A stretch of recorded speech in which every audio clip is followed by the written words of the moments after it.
غزہ میں 10 ماہ سے جاری جنگ میں سیز فائر کی امیدیں ہر گزرتے دن کے ساتھ موہوم ہوتی جا رہی ہیں اور امریکی صدر جو بائیڈن کی جانب سے اسرائیلی وزیر اعظم پر جنگ بندی کے لیے زور دیے جانے کے باوجود غزہ معاہدے تک پہنچنے کے امکانات کم ہو گئے ہیں۔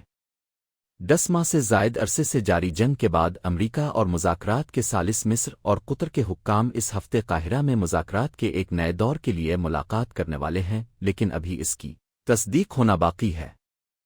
اسرائیل کے وحشیانہ حملوں اور بمباری نے تقریباً غزہ کو تباہ کر دیا ہے، جس سے اس کی تقریباً تمام آبادی بے گھر ہو چکی ہے اور محصور فلسطینی علاقے میں ایک انسانی بحران نے جنم لیا ہے۔ اسرائیلی اخبار یدیوت اہرونوتے نے مذاکرات سے باخبر عہدیداروں کا حوالہ دیتے ہوئے اپنی رپورٹ میں کہا کہ نیتن یاہو کی جانب سے تجویز قبول کرنے کے بلنکن کے بیان کے حوالے سے امریکہ نے اپنی غلطی کو تسلیم کر لیا ہے۔ اسرائیلی روزنامہ نے کہا کہ معاہدے کے امکانات بہت کم ہیں، لیکن قاہرہ میں جمعہ اور ہفتہ کو مذاکرات کے انعقاد کی کوششیں کی جا رہی ہیں اور مشرق وسطی کے امریکی ایلچی بریٹ میکگر کو پہلے ہی وہاں بھیجا جا چکا ہے۔ وائٹ ہاؤس کی جانب سے جاری بیان کے مطابق میں صدر جو بائیڈن نے اسرائیلی وزیر اعظم بنجمن نیتن یاہو سے ٹیلی فونک رابطہ کیا اور معاہدے کو قبول کرنے کے ساتھ ساتھ جنگ بندی اور یرغمالیوں کی رہائی کے معاہدے کو منطقی انجام تک پہنچانا گیا کہ بائیڈن نے امریکہ کی جانب سے مکمل تعاون دلاتے ہوئے کہا کہ وہ ایران اور اس کے اتحادیوں کے خطرات سے نمٹنے کے لیے اسرائیل کی مدد کریں گے۔ حماس نے اتوار کو اپنے بیان میں امریکہ پر معاہدے میں رکاوٹ ڈالنے کا الزام عائد کرتے ہوئے کہا کہ امریکی تجویز نیتن یاہو کی شرائط کے عین مطابق ہے۔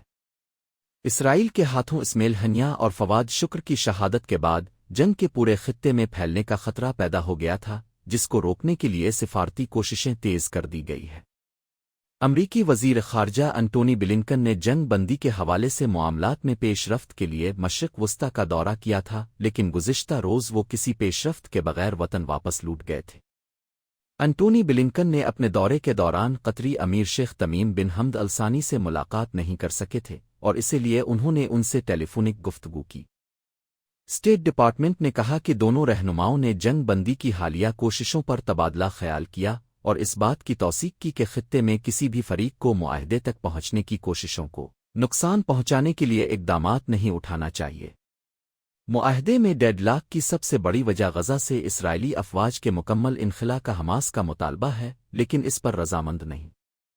نیتن یاہو کا کہنا ہے کہ اسرائیل مصر سے متصل فلسطینی سرحد پر فوجیں رکھنا چاہتا ہے۔